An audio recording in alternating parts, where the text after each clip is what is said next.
The time is always right to do what is right. Martin Luther King Jr. Isn't that a great quote on today's coffee cup? The time is always right to do what is right. Shouldn't we all be living by that? If I would have been home during Martin Luther King Day instead of being down in Las Vegas for the SHOT Show with Reflex Protect, I would have gone on that morning with this cup. But since I didn't get to go on last week, thought, I'm going to go on today with it. It's a great quote, from a great man, and it's something that we should all try to live by, right? The time is always right to do what is right. I was practicing that down in Vegas. I told the story the other day. I found that wallet at the Luxor when my wife and I went over there to see the America's Got Talent show that night, after working at the SHOT Show all day. Now, if you didn't do what was right, you could have picked up that wallet, taken out the cash, and then turned the wallet in. Or you could have picked up the wallet, taken out the cash, and tossed the wallet back down on the floor. That's not what's right. What's right is to pick up the wallet, go turn it in, get the lady back all of her stuff. So no, we need to practice this with little things, with big things, with everything. Because remember, it's not just do what is right. The time is always right to do what is right. That means we need to always be doing what is right. Pretty simple philosophy. I just love the quote by Martin Luther King Jr. And, that's what we need to always try to practice. Hello, Jeff. Good morning. Thanks for being on here. Jeff says doing the right thing isn't always easy, but it's always the right thing. 100% agree with you, Jeff. Thank you for sharing that. Okay. So it doesn't matter what it is. And we usually know what is right, don't we? We usually know what is right. Jeff says he heard that from an Air Force lieutenant colonel, and it's always stuck with me. You had a smart commander there with that lieutenant colonel, that's for sure. And I'm glad it stuck with you, and I'm glad you're sharing it with others. Because some people just don't do what is right, do they? And I don't know why. Because inside, we know what is right most of the time. And if you honestly don't know what is right, find out. Ask somebody. Research, determine what the right thing is. But most of the time, deep down inside, we know what is right. As Jeff mentioned, it's not always easy, but it is the right thing to do. And we need to have the discipline to make ourselves do the right thing, even if it's not the easy thing, even if it's not the convenient thing, even if it's not the thing we would like to do. I mean, heck, I could have taken the money out of that wallet. I don't know how much was in it, but it might have been enough to go buy my wife and I some nice stuff, right? But that's not the right thing to do. I could have taken the money and stuck it in the machine, so I don't like to gamble with my own money. I mean, I look around Las Vegas at all that stuff that was built in Las Vegas, and it wasn't built by people winning, right? So that's why I don't really put my money in the machines or gamble. But hey, if somebody else's money could have put it in a machine, maybe I would have been that odd winner and could have won my wife and I a bunch of stuff, right? Sure, but that's not the right thing, and we know that. I knew that. I knew what the right thing to do was, and that's what I did.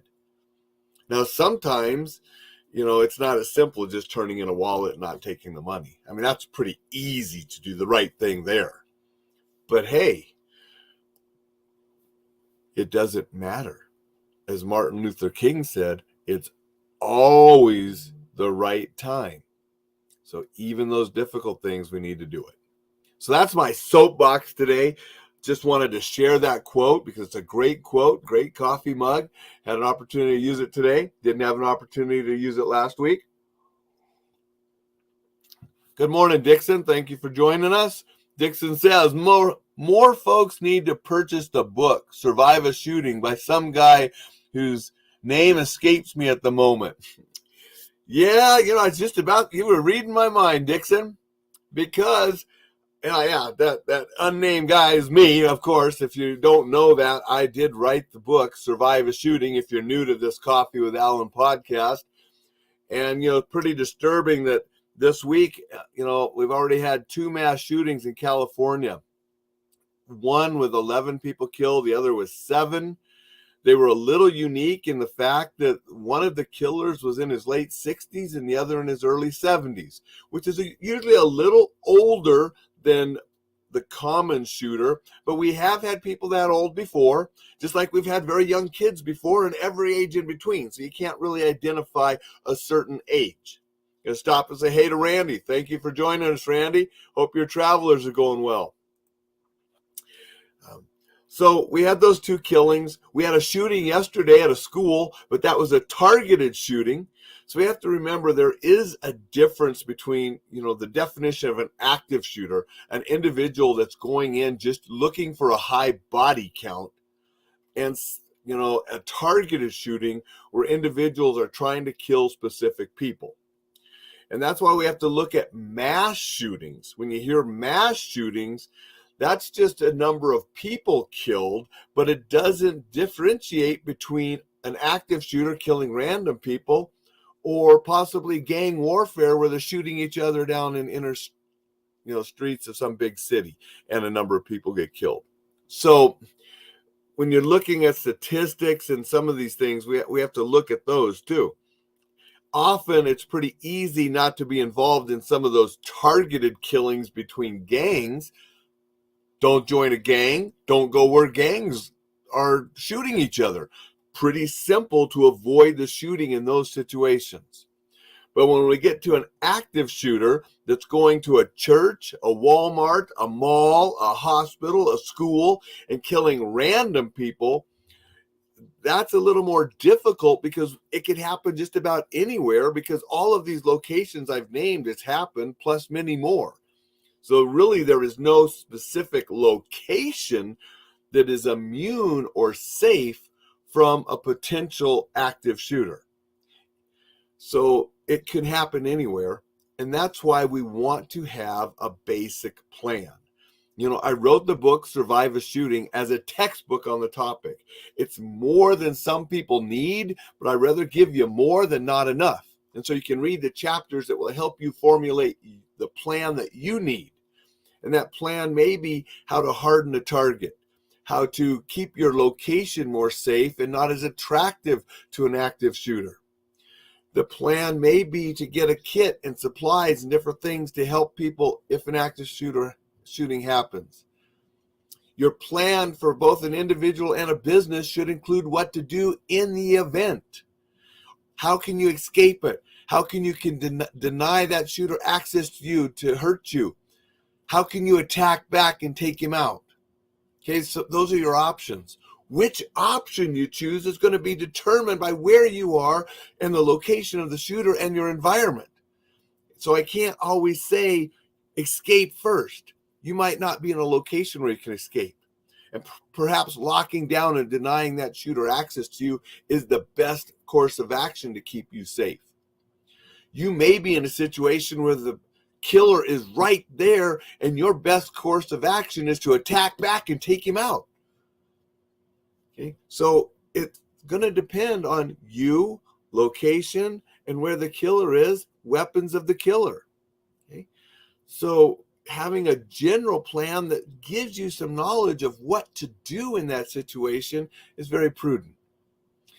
The book and my courses, I also talk about trauma aid, having some basic trauma aid, knowing how to use a tourniquet, a pressure bandage, how to keep somebody alive until the professionals get there if they are shot.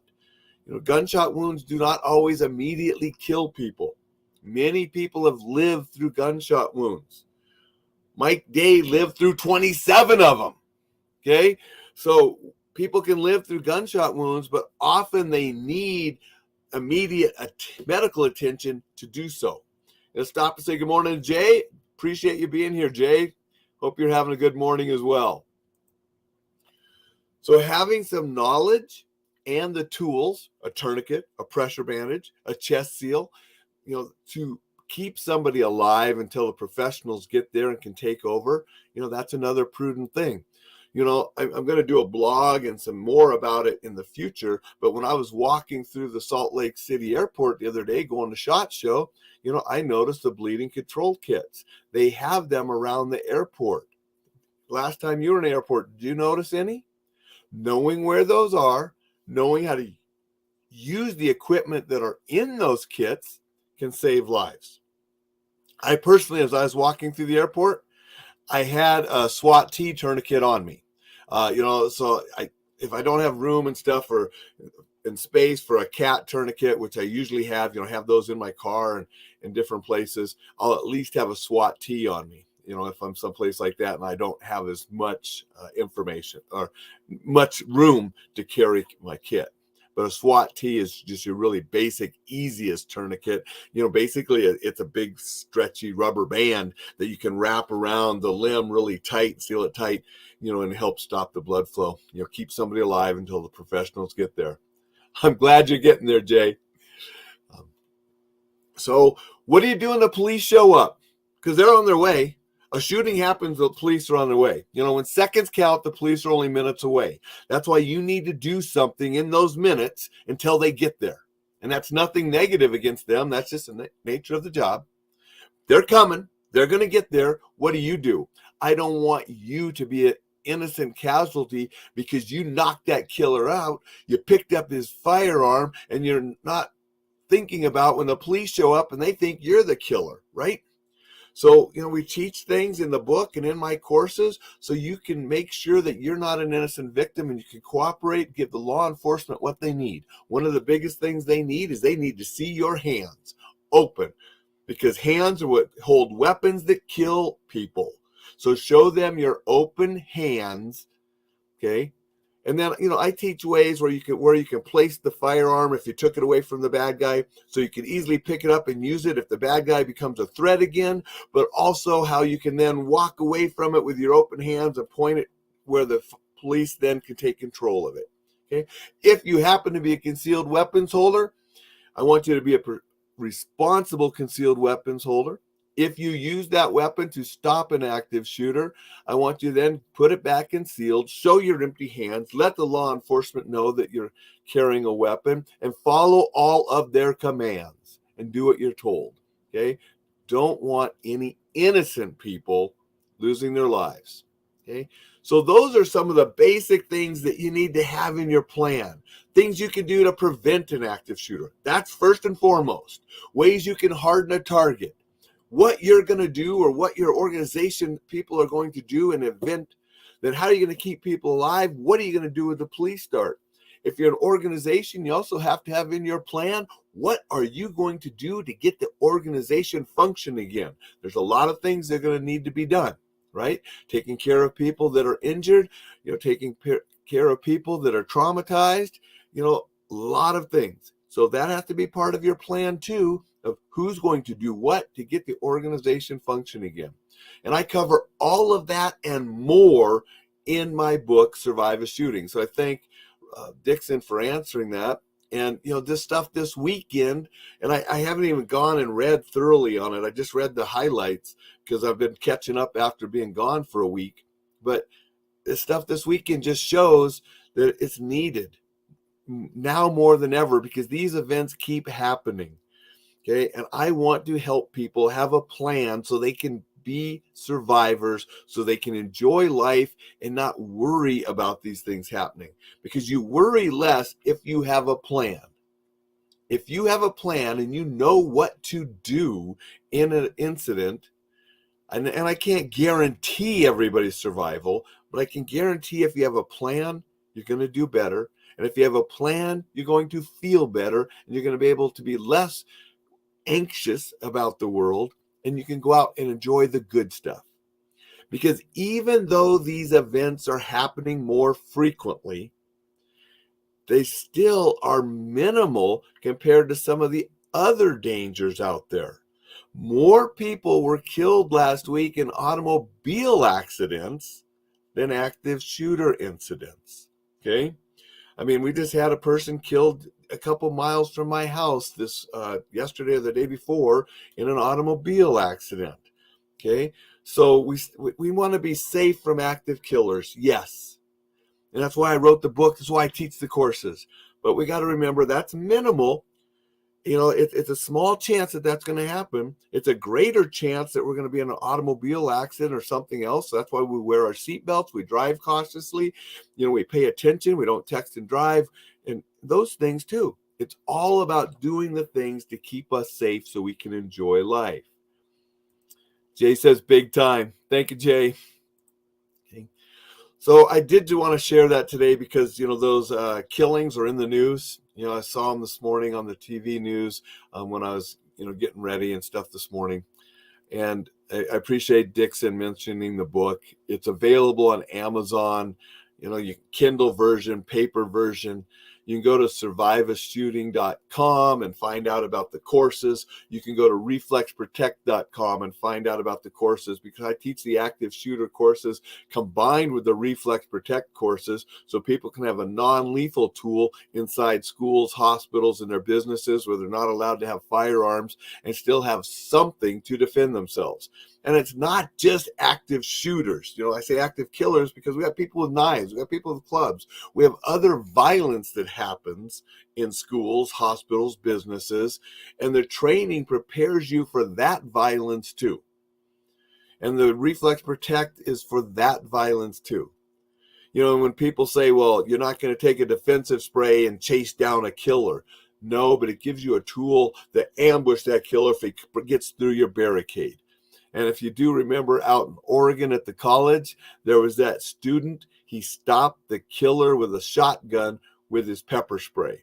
I think Reflex Protect is better because indoors, the pepper spray is going to cross-contaminate. The Reflex Protect's not. But people have stopped people with firearms with defensive sprays. So it is a tool that increases the chance of you being a survivor.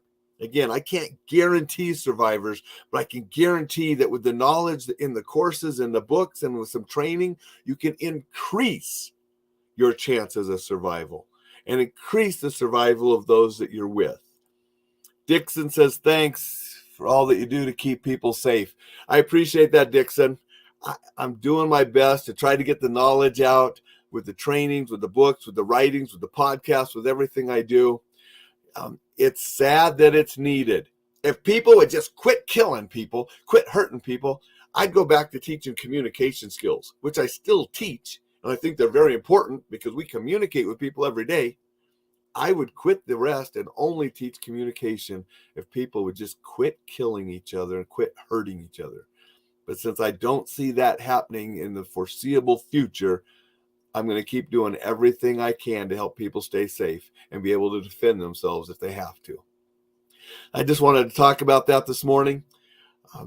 I hope the information is valuable. If I can help you or your organization with active killer, active shooter response training, contact me. The book, again, is on Amazon. Get it. It's a textbook on the topic. Give you a ton of information to be better prepared. Now, before I go, people have been asking about Yellowstone because I've been an extra on the set for a number of years. It's a very popular TV show. Tomorrow, I am going to give some stories from the Yellowstone set. So if you're a Yellowstone fan, if you're a TV fan, a movie fan, you just want to have some behind the scenes of what's going on, be here tomorrow because we're going to talk a little bit about Yellowstone and some of my experiences on the set, some things that maybe you don't know go on a television set, but we're going to have some fun discussing that. So until then, stay safe and we will see you tomorrow. Oh yeah, and one more thing. Remember, the time is always right to do what is right. Martin Luther King Jr.